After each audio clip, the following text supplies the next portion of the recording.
প্রিয় দর্শক মণ্ডলী, আসসালামু আলাইকুম। গল্প আড্ডায় সাহিত্য ভাবনা অনুষ্ঠানে আপনাদের সকলকে আবারও সাদর আমন্ত্রণ জানাচ্ছি। আমি কাজী হারুন। আমাদের সাথে পুরো অনুষ্ঠান জুড়ে মেহমান হিসেবে আছেন স্থপতি সারোয়ার জাবিন লুবনা। তিনি একাধারে কবি এবং আবৃত্তিকার, গল্পকার, ছড়াকার, সবকিছু অনেক গুণে গুণান্বিত। এই কবিকে এই অনুষ্ঠানে সাদর আমন্ত্রণ জানাচ্ছি। আপনি কেমন আছেন? এই তো ভালো। প্রথমেই অশেষ ধন্যবাদ জানাতে চাই কাজী হারুন ভাইকে, আমাকে আপনার এই সমাজ সচেতন ও গঠনমূলক সুন্দর অনুষ্ঠানে আমন্ত্রণ জানানোর জন্য। সেই সাথে পৃথিবীর সকল প্রান্তে সকল জন যারা আজকের এই অনুষ্ঠানটি দেখছেন শুনছেন, সকলকে জানাচ্ছি শুভ রাত্রি, শুভ অপরাহ্ন, শুভ সকাল। সবাই ভালো থাকবেন। নিশ্চয়ই সকলে ভালো আছেন। প্রিয় দর্শক, আপনারা যারা শুনছেন, যারা সাহিত্যকে ভালোবাসেন, যারা কবিতাকে ভালোবাসেন, গল্প ভালোবাসেন, ছড়া ভালোবাসেন, তারা সকলে আমাদের এই লুবনা আপার আবৃত্তি শুনে অবশ্যই ভালো লাগবে বলে আমি মনে করি। আমরা একে একে লুবনা আপার অনেকগুলো আহ, আবৃত্তি শুনবো, কথা এবং গল্পের ফাঁকে ফাঁকে। আমি লুবনা আপার কাছে প্রথমে আবৃত্তিতে যাওয়ার আগে একটু জানতে চাইবো, লুবনা আপা, ঠিক কবে থেকে আপনার লেখালেখি শুরু হয়েছিল? আসলে আমার জন্ম তো শিক্ষক পরিবারে। বাবা মা দুজনেই ছিলেন শিক্ষক। শিক্ষক বাবা মার দৌলতে ছোটবেলা থেকেই আমাদের বাড়িঘর সবসময় ছোটখাটো পাঠাগার হয়ে থাকতো। গল্পের বই কিনতে বা লাইব্রেরি থেকে বই আনতে আমাদের কখনোই কোনো বাধা ছিল না। সেবা প্রকাশনী, বইমেলা, নীলক্ষেত, নিউ মার্কেটের সব দোকানগুলো ছিল আমাদের খুব পরম আত্মীয় মতন। এবং যার জন্য আমরা কুয়াশা, ক্যাপ্টেন নিমো, টিটি, তারপর টিনটিন, হ্যাডক এবং ফেলুদা, তোপসে ইত্যাদি সবগুলো চরিত্র গল্পের ছিল আমাদের সবারই খুব আপন। সেই সময়ই আমার মা আমাদের ছোট ছোট দুই ভাই বোনকে নিয়ে সবাই যখন খেলতো মাঠে, তখন আমাদের শিশু একাডেমিতে নিয়ে যেত স্বরচিত গল্প কবিতা পাঠের আসরে। সেখানে আলী ইমাম ছিলেন। কেউ ভালো করলে উনি ছন্দে ছন্দে বইয়ের মধ্যে লিখে দিতেন। সেই লোভেই আমরা সারাটা সপ্তাহ লিখতাম। এবং তখন থেকেই আমাদের আমার আর কি লেখা শুরু, বাহ, জীবনে কি লেখা। চমৎকার, কি চমৎকার সৌভাগ্য আপনার! এত ভালো মানুষের সংস্পর্শে এসেছেন, কবি সাহিত্যিকদের সংস্পর্শে এসেছেন, সাংস্কৃতিক ব্যক্তিত্বদের মাঝে ছিলেন এবং সেখান থেকে শিখেছেন। যেখানে বর্তমান বাংলা সাহিত্যের অনেক কবি এ ধরনের সুযোগ সুবিধা আসলে পায়নি। অনেক ক্ষেত্রে নিজেদের আহ, নিজেদের চেষ্টাতেই অনেকে সফল। সেই ক্ষেত্রে বলা যায় যে আপনি অনেক ভালো একটি অবস্থায় থেকে আসলে লেখালেখির সাথে জড়িত হয়েছেন। আমরা একটু পরে আপনার আবৃত্তি শুনবো। নিশ্চয়ই আপনি আবৃত্তি করার জন্য তৈরি আছেন। আহ, যদি আপনার যেই কবিতাটি সবচাইতে প্রিয় সেটি আপনি একটু আবৃত্তি করে আমাদেরকে শোনাতে পারেন, এরপরে আমরা অন্যান্য গল্পে যাব। ওকে। আহ, আমার আমি তো খুব শিখছিলাম এক সময়। তখন সেই অসুস্থতার সময় হাসপাতালে বসেই আমার এই কবিতাটি লেখা, আকাশবাড়ি, সেটাই আমি একটু আবৃত্তি করতে চেষ্টা করছি। আকাশবাড়ি নিশ্চয়ই নাম শুনে মনে হচ্ছে অনেক চমৎকার হবে। আমরা প্রিয় দর্শক, আপনারা সাথেই থাকুন। ভাবছি আকাশে একটা বাড়ি বানাবো, রংধনুর পাইলিং, মেঘের ফাউন্ডেশন, আর শুকতারায় মোড়ানো তারা চিকচিক জ্যোৎস্না ছাউনি। চৌবাচ্চায় থাকবে নদী, স্নানঘরে সমুদ্র, আর জানালার শার্সিতে সাটানো বৃষ্টি। বিজলির ঝলকানিতে বয়ে আনবো আলোর বন্যা। কিছু খাবো, কিছু রাঁধবো, এক টানে সূর্যি মামার হাতটা ধরে দাওয়াত ছাড়াই নিয়ে আসবো। সূর্যি উনুন জ্বালিয়ে কিছু মিছু রেঁধে নিব। একটু গরম লাগছে, ওমা, তাতে কি? শিশিরে ভেজা বরফ ঠান্ডা কুয়াশার ওই যে শুভ্র চাদর, ওটাই বিছিয়ে দিব। অতিথিরা যে আসবে তাদের জন্য তারার পালকির ব্যবস্থা করে দিব। আর তুমি, তুমি যদি পৃথিবীরও ওই প্রান্ত থেকে আমার কাছে খুব আসতে চাওই, তাহলে জ্যোৎস্না গড়া আলোর রংধনু সিঁড়িটা টুপ করে মেঘ গলিয়ে নামিয়ে দিব। অনুরোধ বেঁধে দেব, প্রিয়তমশু আমার, তুমি যখন আসবে, যদি পারো সাথে করে একটা পাহাড় এনো তো, একটা নদীও এনো, এনো ধরার এক চিলতে সবুজ মেঘেরে নীল সাদা গালিচায় একটু ছড়িয়ে যেও। ফুল এনো কিছু, কাশ, কদম, শাপলা, জ্যোৎস্না ঘেরা খোলায় ছাউনি, তারার রেলিং ঘেঁষে কাশের একটা শুভ্র বন বিছিয়ে দিও। বৃষ্টি ছোঁয়া আকাশ বাড়ির ছোট্ট উঠোন জুড়ে কদম ফুলের চাষটার শুরুটাও না হয় করে যেও। আর চৌবাচ্চায় নামিয়ে যেও পৃথিবীর কিছু লাল শাপলা। আর আর যদি ভাবো আমাকে চাই, চাই তোমার, জানো তো ধরায় ফিরে যাওয়ার কোনো উপায় নেই আর আমার। সপ্তর্ষির তারার এই মিলন মেলায় আমার এই স্বপ্ন মাখা ছোট্ট জ্যোৎস্না কুটিরে আমার সাথে ভালোবেসে তুমি না হয় রয়ে যেও। ধন্যবাদ।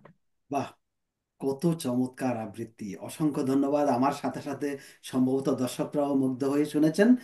আম, সারোয়ার জামিন লুবনা, আপনি একজন স্থপতি। স্থপতির যে কার্যক্রম, সেটির সাথে কবিতার কিন্তু দারুণ একটি মিল রয়েছে। স্থাপত্যবিদ্যা এবং কবিতার যে বিদ্যা, কবিতা লেখা এবং স্থাপত্য প্র্যাকটিস, দুটা মোটামুটি কাছাকাছি। আহ কিভাবে দেখেন আপনি দুইটার মিল? আসলে আহ কবিতা মানে আমরা যখন একটা ডিজাইন করি, তখন আমরা কি করি, এনভায়রনমেন্টটাকে ডিজাইনের ভিতর, স্পেসটার ভিতর ঢুকাই ফেলার চেষ্টা করি। কবিতাও ঠিক সেরকম। আমরা আশেপাশে পারিপার্শ্বিকতার যে জিনিসগুলো থাকে সেগুলো কবিতার ভিতর পার্ট বাই পার্ট ঢুকিয়ে ফেলি। তা আমার কাছে মনে হয় আহ একটা ডিজাইন যেরকম ঠান্ডা মাথায় ঠান্ডা পরিবেশে সুন্দর পরিবেশ করলে অপূর্ব সুন্দর একটা ডিজাইন হতে পারে, একটা রেসিডেন্স হতে পারে, কবিতার ক্ষেত্রেও তাই। খুব অনেক ক্যাওয়াস একটা পরিবেশে কবিতা যেরকম বের হয় না, স্থাপত্য তো তাই। অনেক অনেক একটার সাথে ধন্যবাদ। আরেকটা খুব মিল আছে। স্থাপত্য দুইটাই শিল্পের ছাত্র না হয়েও স্থাপত্য শিল্প সম্পর্কে আমার অনেক ধারণা রয়েছে। সেই ধারণা থেকে আমি স্থাপত্যকে কবিতার সাথে মিলাতে চাই সব সময়, এবং দুইটাই এটা আমি অ্যাস্থেটিক। সবসময় বলি। আপনার কাছ থেকে আজকে আরো ক্লিয়ার হলাম। অনেক ধন্যবাদ। আপনি আপনার তো ভালো একটা কোম্পানি ছিল, ব্যবসা ছিল বাংলাদেশে স্থাপত্য শিল্পের। আপনি সেটা ছেড়ে আমেরিকায় কেন পাড়ি জমালেন? আসলে হারুন ভাই, দেশে তো ভালোই ছিলাম। পাশ করার পর খুলনা ইউনিভার্সিটিতে কাজ করেছি, আর্সেনাল ইউনিভার্সিটিতে ছিলাম, তারপর নিজস্ব স্থাপত্য ফার্মও চালাতাম। দেশ তো ছাড়ার কথা না, ছেলেমেয়েরা তো ভালোই স্কুলে পড়তো। প্রাণের দেশ ছেড়ে কে আসতে চায় বলেন?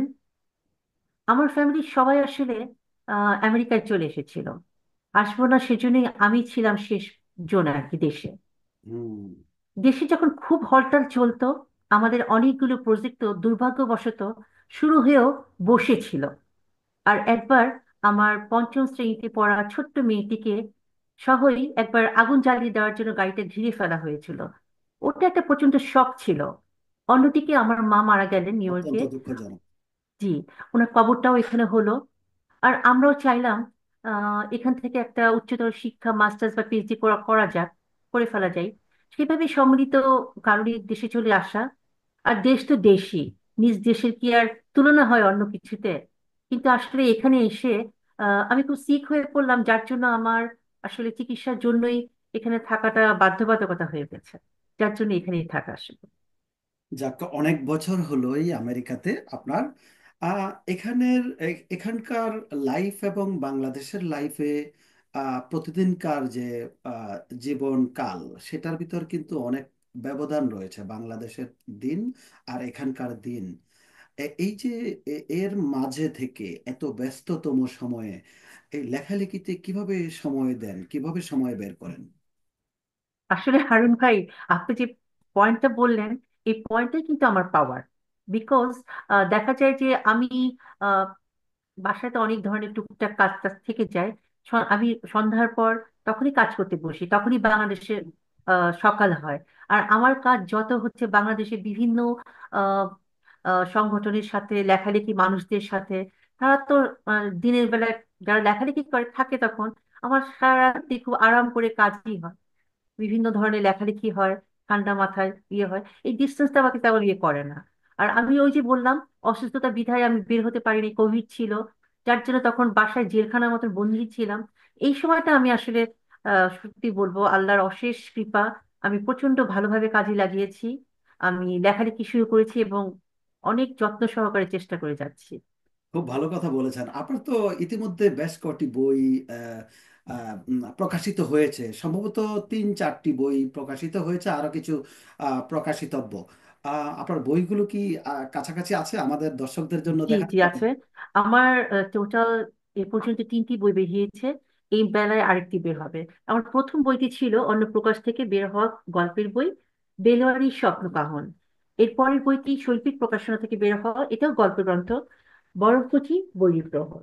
বাহ। আমি ছড়া লিখতে খুব পছন্দ করি, অনেক ছড়া লিখি। তো গতবার ছিল এই বইটি, কানামাছি প্রকাশনালয় থেকে খ্যাংরা কাঠির ছড়া, এই বইটি, এই 3টি বই। আর নিশ্চয়ই অনেক এবার আমার মজাদার হবে। আরেকটি বই বের হবে, পৃথিবীটা দিলাম আমরা তোমায়। তাহলে এবার আরেকটি কবিতা আবৃত্তি শুনে আসি। আচ্ছা, আমি তাহলে একটা কাজ করি, এবার যে আমার বইটি বের হচ্ছে পৃথিবীতে দিলাম তোমায়, এই কবিতাটাই আবৃত্তি করে ফেলি। পৃথিবীটা দর্শকদের উদ্দেশ্যে দিয়ে দেন। না আসলে পৃথিবীর যত ভালোবাসাবাসী মানুষ আছে, তাদের সবার উদ্দেশ্যে আমার পৃথিবীটাকে আমি আহ ভাসিয়ে দিতে চাই এই কবিতাটির মাধ্যমে। প্লিজ। প্রিয় দর্শক, আপনারা যারা দেখছেন অনুষ্ঠান, নিশ্চয়ই আপনাদের ভালো লাগছে। যদি ভালো লাগে অবশ্যই আমাদের সাথেই থাকবেন। কমেন্ট করে আপনার মূল্যবান পরামর্শ দিতে পারেন। আপনি যদি অনুষ্ঠানে কখনো অংশগ্রহণ করতে চান, সেটিও এখানে উল্লেখিত ইমেইলে আমাদেরকে জানাতে পারেন। আমরা শুনছি আমাদের লুবনা আপার আমার আবৃত্তি। জি, আমাদের পৃথিবীটা আসলে খুব সুন্দর, খুব মায়ার, অনেক আবেগ আর ভালোবাসার। সেই পৃথিবীর যত ভালোবাসাবাসীর মানুষ আছে, তাদের সবার জন্য আজ আমি আমার এই লেখা কবিতাটি দিয়ে শুরু করতে চাচ্ছি। পৃথিবীটা দিলাম তোমায়, পৃথিবীর আলো, বাতাস, ছায়া, সমুদ্র, সব দিলাম। এক পৃথিবী ভালোবাসাও দিলাম।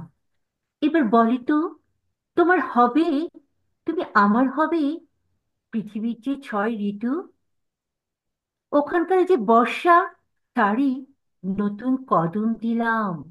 দিঘির লাল শাপলাও দিলাম, দিলাম গোল দিঘির সতেজ পদ্ম, পরিয়ে দিলাম শুভ্র শিউলি মালা, কচুরি দাঁতের আংটি, রক্তলাল কৃষ্ণচূড়া, কমলাতে রাধাচূড়া, অথবা যে রং বলো, সে রঙেরই গোলাপ হবে বলো।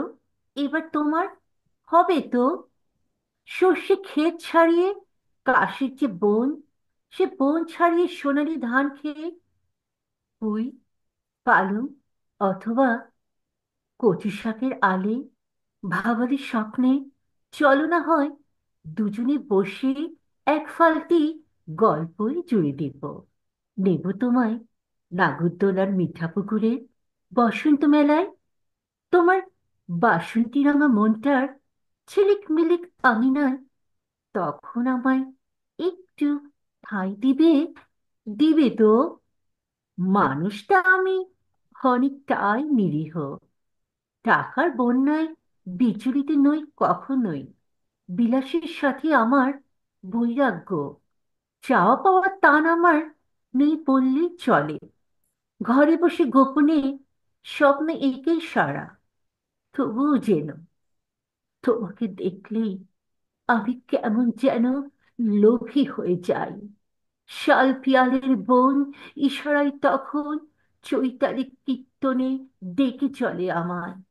কোরাল দ্বীপের শুভ্র কোরালেরা মনের গহীনে উচ্ছল ঢেউয়ের শীর্ষে চপল বংশী বাজাতে থাকে। হাজারো দিনের ঘুম ভেঙে যায় তখন আমার, খানিকটা সময় আমার হাতটা ধরবে তখন, ধরবে তো? তুমি চাইলে শুধু না হয় একটা খেয়াই ভাড়া করলাম, তোমায় নিয়ে মন পলাশের গাঙে দিন ভর ঘুরে বেড়ালাম।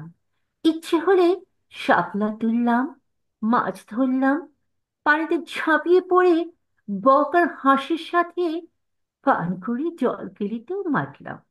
তুলে আনলাম লাল চোখা মাছও।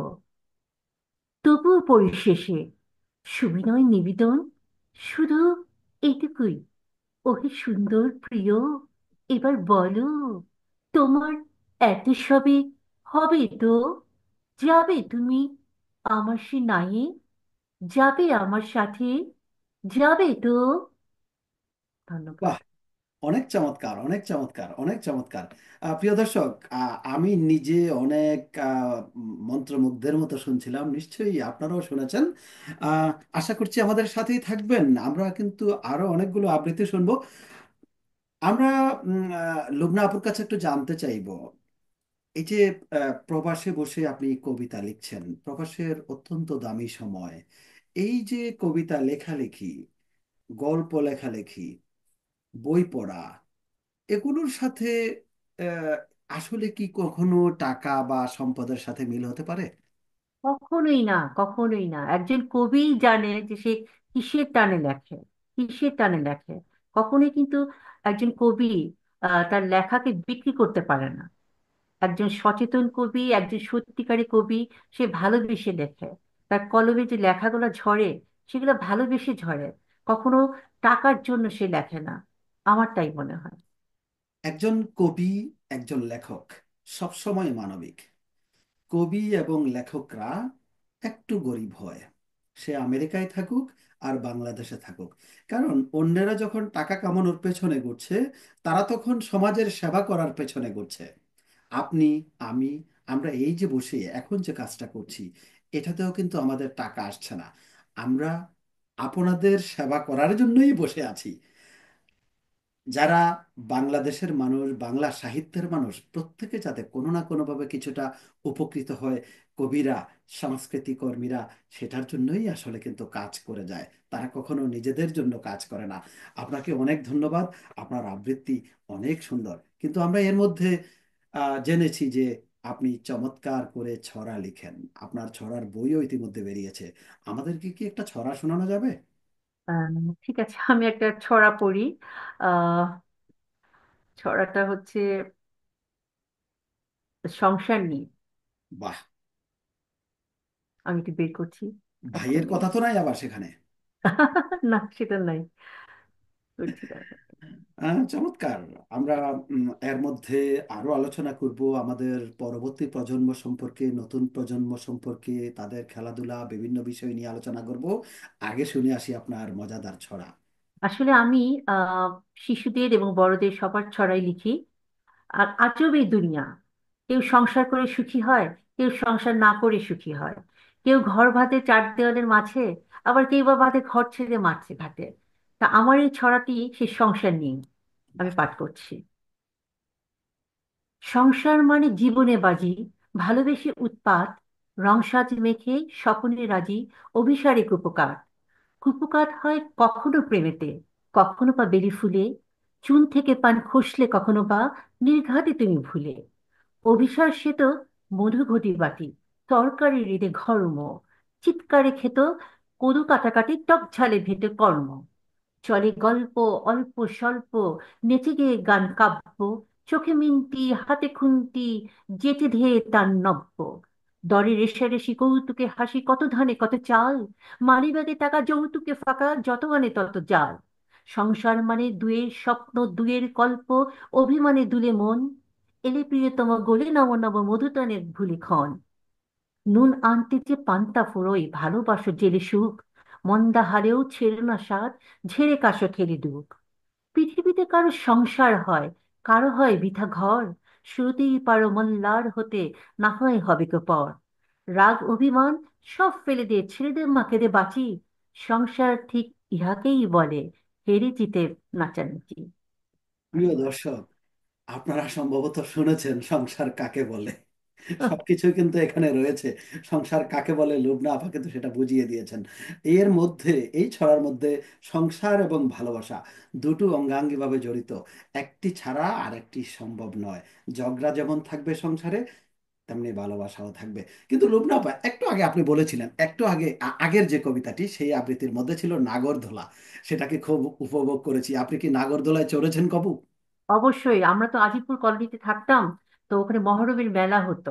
ছাপড়া মানে লম্বা একটা রাস্তা ছিল ওখানে আর কি। আমার বাবা আমাদের নিয়ে যেত সব ভাই বোনদের, ওখানে মাঝে মাঝে নাগরদোলা নাগরদোলা আসতো। খুব ভালো, খুব ভালো। ছোটকালে সবাই যায়, কিন্তু ভাইকে নিয়ে কি কখনো নাগরদোলায় চড়েছেন? আহ এটা আসলে ভাইকে নিয়ে না, ঠিক বাচ্চাদের নিয়ে যাওয়া হয়েছে বাংলাদেশে, এবং তখন ভাইও ছিল, সবাই মিলে যাওয়া হয়েছে। ভাই ভয়ে ওঠে নাই নাগরদোলায়? উঠেছে বাচ্চাদের, দুই বাচ্চা তো আমার। ও রেখেছে একজনকে, আমি রেখেছি একজনকে, এইভাবে করে দুজনকেই উঠতে হয়েছে। চমৎকার, চমৎকার। আমরা এই যে আপনার বাচ্চাদের কথা বললেন, বাচ্চারা তো, আমেরিকার বাচ্চারা সাধারণত একটু ঘরমুখী হয়, চুপচাপ থাকে, কথা বলে না। তাদেরকে যে বাংলা ভাষা এবং বাংলা সংস্কৃতি শেখানোর পেছনে কতটুকু সময় দেন? তারা কি বাংলা বলতে পারে? আলহামদুলিল্লাহ, এটা চিন্তা করলে আমার দুইটা বাচ্চাই খুব বাংলা পছন্দ করে, বাংলা পড়তে পছন্দ করে। তারা অনেক ছোট থেকে, আমি ক্লাস সিক্সে থাকতে ওরা শরৎচন্দ্র পড়া শুরু করেছে। বাহ! আমার বাবা মা আমাকে যেভাবে বিয়ে করেছে সেভাবেই। এবং জাফর ইকবাল এবং অন্য সবার গল্প, হুমায়ুন আহমেদ, সবকিছু তারা পড়তো। এবং আমার মেয়ে কিন্তু এখানে এসে একটা কাজ করেছে, বিভিন্ন প্রিয় প্রিয় গল্পগুলা ইংলিশে ট্রান্সলেট করে তার স্কুলে ফরেনার বান্ধবীগুলাকে, ফ্রেন্ডগুলাকে শুনিয়েছে, এবং বেশ জনপ্রিয় সেই সব কারণে। বাহ, এটা ওরা তো পড়ে, অত্যন্ত চমৎকার। আমাদের পড়তে লিখতে ক্ষেত্রে পারে। আমাদের সংস্কৃতির বিকাশ অনেক চমৎকার ভাবে হচ্ছে, এবং আমার পক্ষ থেকে ধন্যবাদ, অবশ্যই ধন্যবাদ জানাচ্ছি আপনার বাচ্চাকে। এটি এই যে আপনাদের উৎসাহ পেয়ে তারা কিন্তু এই যে ভালো কাজগুলো করছে, এটা আমাদের সকলের উচিত আমাদের বাঙালি সংস্কৃতিকে এই দেশের স্কুলের মাধ্যমে, যেহেতু বাচ্চারা এখানে স্কুলে অনেক কিছু করার সুযোগ পায়, সেই সুযোগ নিয়ে আমাদের আসলে উচিত আমাদের সংস্কৃতিটাকে এভাবে ছড়িয়ে দেয়া। আমাদের বাচ্চারা যদি আমাদের আমাদের সংস্কৃতিকে তাদের ক্লাসে তুলে ধরতে পারে, তাদের অনুষ্ঠানে তুলে ধরতে পারে, সেই বাংলাদেশের সংস্কৃতিটা একটা সময় এসে এখানে স্থিতিশীল হয়ে যাবে। আমাদের সংস্কৃতিটা বিশ্বমঞ্চে আলোকিত হয়ে দাঁড়াবে। আপনাকে ধন্যবাদ জানাচ্ছি, এবং আপনার এই কথাটি আমার অনেক ভালো লেগেছে। আমাদের বর্তমান যে প্রজন্ম, তারা খেলাধুলা থেকে একেবারেই পিছিয়ে।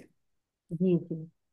এই দেশে এসে তারা কিন্তু খেলাধুলার সুযোগ খুব বেশি পায় না, যেহেতু সামারের সময় অল্প, তখন স্কুল যখন বন্ধ থাকে বিভিন্ন দিকে বেড়াতে যায়, খুব বেশি সময় পায় না।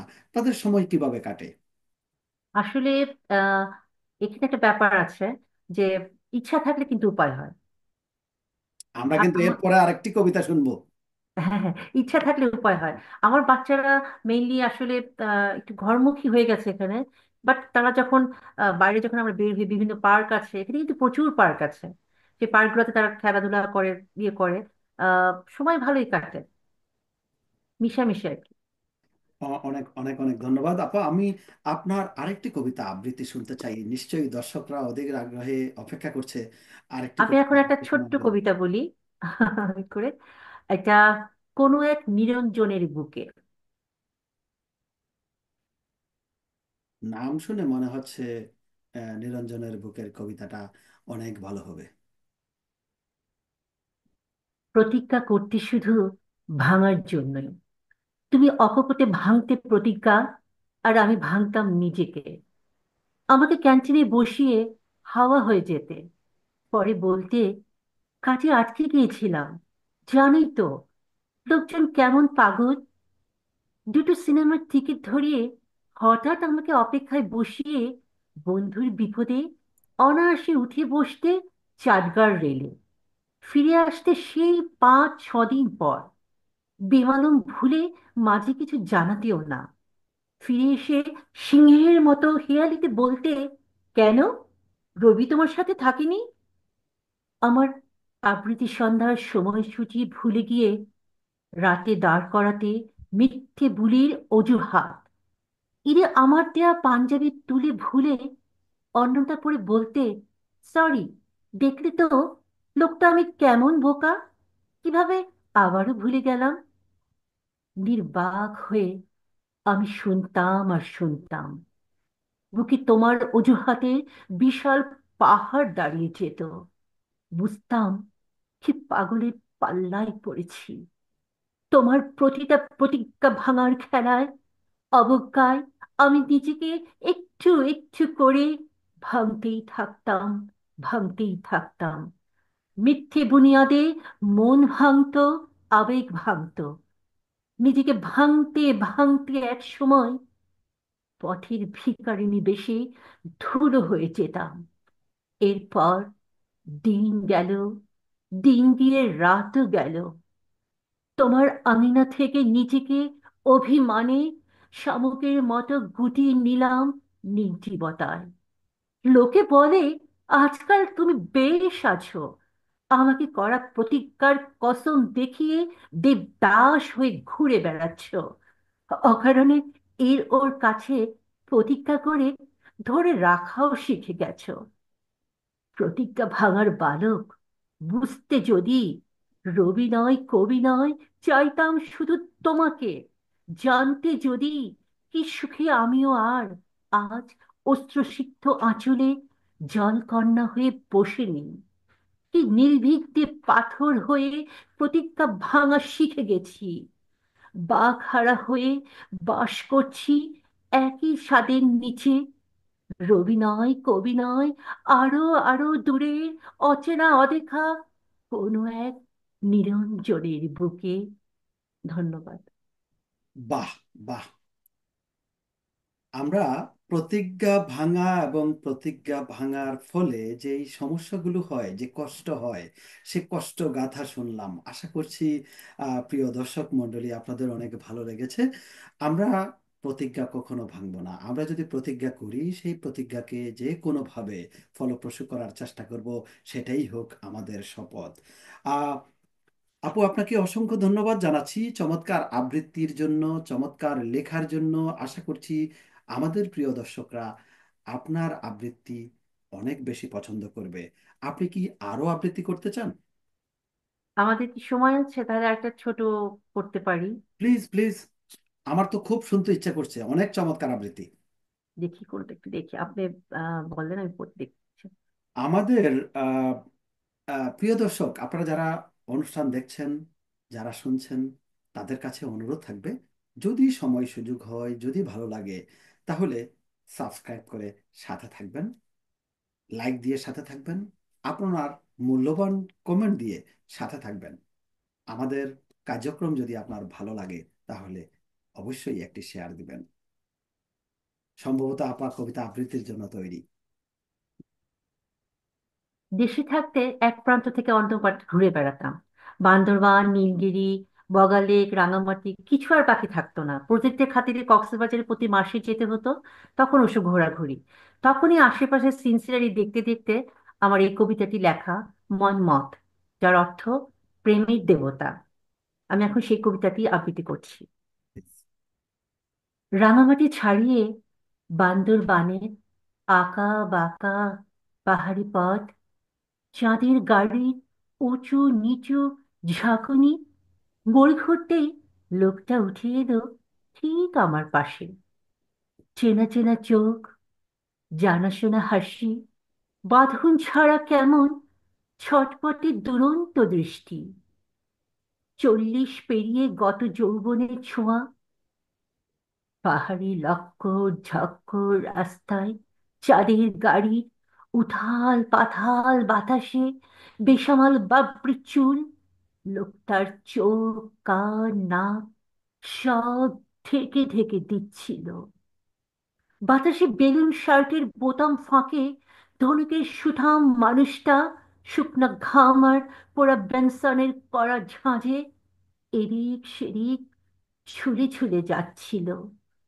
মনে হলো যেন কত জানি, খুব চেনা, খুব আপন। ফেলে আসা স্বপ্নীল মনটা আমার পাহাড়ি মাটির কাঁচা সোনা ঘ্রাণে জড়িয়ে ধরল ভীষণ করে। কোথায় দেখেছি তারি, বনমল্লিকার ওপারে না এপারে মনে নেই। আমি তখন অষ্টাদশী। দুই বেনি দুই পাশে, সাদা ফিতা নীল জামা পরে কলেজে যাই। তেমন কারোর সাথে তখনো হয়ে ওঠেনি পরিচয়। ওই যে বাবুলের দোকানটা, ওটারই ওই ধারে শান বাঁধানো দিঘি, পুরনো যে ঘাটটা, ওখানটাতেই মাঝে মাঝে থমকে দাঁড়াতে হতো আমাকে। ওই ঘাটের ওখানেই দেখা হয়েছিল। মনে পড়ে গেল একদিনকার কথা, শুধু একদিন। কোনো এক অসতর্ক মুহূর্তে চুরি করে তাকাতে কিভাবে যেন চোখে একটু চোখ পড়ে গিয়েছিল।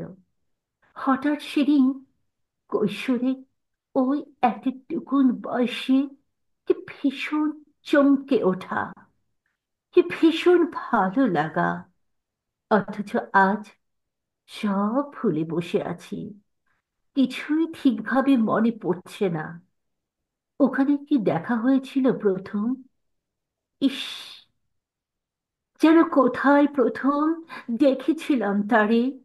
মনটা আমার ছিল তখন ছোট্ট চড়ুই ছানা, পেখম মেলতে পারে কি পারে না, ততটা উঠতে শেখেনি। শেষ বিকেলে রোদ্দুরে রক্তিম জল ছুঁয়ে যখন লোকটাকে উঠে আসতে দেখেছিলাম, মন পবনে বৈঠা বেয়ে ভালোবাসার পালতোলা নাও ভাসিয়ে দিয়েছিলাম।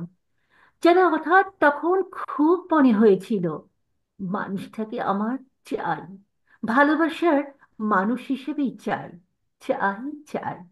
ওভাবেই দেখেছিলাম, নাকি কাদম্বিনীর দল খসে যাওয়া শ্রাবণের ঘন জলঘটায়, অথবা কৃষ্ণচূড়ার রক্তিম সে বসন্ত ক্ষণে উৎসব মুখরিত লাভ স্তাত হয়ে। না না, সব ক্ষণ, সব ঘন ঘটা মনে নেই কিছু আর। শুধু ছিল বিধে জল জলে চোখে ওই তারাগুলো। কোথায় যে দেখেছি। ও বাঁশিওয়ালা, তুমি থেমো না এক মুহূর্ত, বাজাও তোমার বাঁশি। তোমার সুরে লয় ধরে ঝংকারে মূর্ছনায় আজ আবারও খুঁজবো তারে। কোথাও না কোথাও তো দেখেছি তারে, এই আমি, চিন্তায় জাগরণে অথবা স্বপনে কোথাও তো দেখেছি। আজ না হয় আবারও নতুন করে খুঁজবো তারে। ধন্যবাদ। বাহ, অনেক অনেক চমৎকার। এই যে কবিতাটি, এই যে কবিতার চরিত্র আবহ, সেটা কি আসলে কাউকে দেখেই সৃষ্টি না, হয়েছিল? না আসলে যে রাঙামাটি গেলে তো, কক্সবাজার শুটে গেলে তো ওই চাঁদের গাড়ি একটা জানেন চাঁদের নিশ্চয়ই, গাড়িতে অবশ্যই উঠেছি, আমি বিখ্যাত। দীর্ঘদিন হ্যাঁ, কক্সবাজারে ছিলাম। চাঁদ খোলা, মানে ওইটাই আর কি। যখন উঠতাম দেখা যেত যে আমি বাচ্চাদের নিয়ে যাকে নিয়ে উঠতাম, কাপড় চোপড় উড়ে টুড়ে শেষ, চুল টুল উড়ে টুড়ে শেষ, সেই পরিস্থিতি নিয়ে আসলে, এবং আশেপাশের সুন্দর সিন সিনারি সেই সব নিয়ে আর কি আমার একটা লেখা, এখানে এসেই লেখা। আমি 2001 সালে প্রায় বছর খানেক আমি কক্সবাজারে ছিলাম। ওই সময়ে আমার একটা কষ্টের স্মৃতি আসলে সেখানে আছে, যেহেতু আচ্ছা কক্সবাজার আচ্ছা। চলে এসেছি, সেটি একটু শোনাই। আমরা সেখানে বেশ কয়েকজন বন্ধু বিচের পানিতে বল খেলছিলাম, ভলিবল খেলছিলাম পানিতে। হঠাৎ করে বাঁচাও বাঁচাও বলে চিৎকার শুনলাম, দুটা ছেলে পানিতে ডুবে যাচ্ছে। তখন আসলে কেউ সাঁতার জানে না, আমার হাতে যে ভলিবলটা ছিল এই ভলিবলটা নিয়েই আমি ঝাঁপ দিলাম। আমি একজনকে বাঁচাতে পেরেছিলাম, আরেকজনকে বাঁচাতে পারিনি। আর যে কজন ছিল তারা ভালো সাঁতার জানে না, কেউই মাঝখানে যেতে সাহস পায়নি।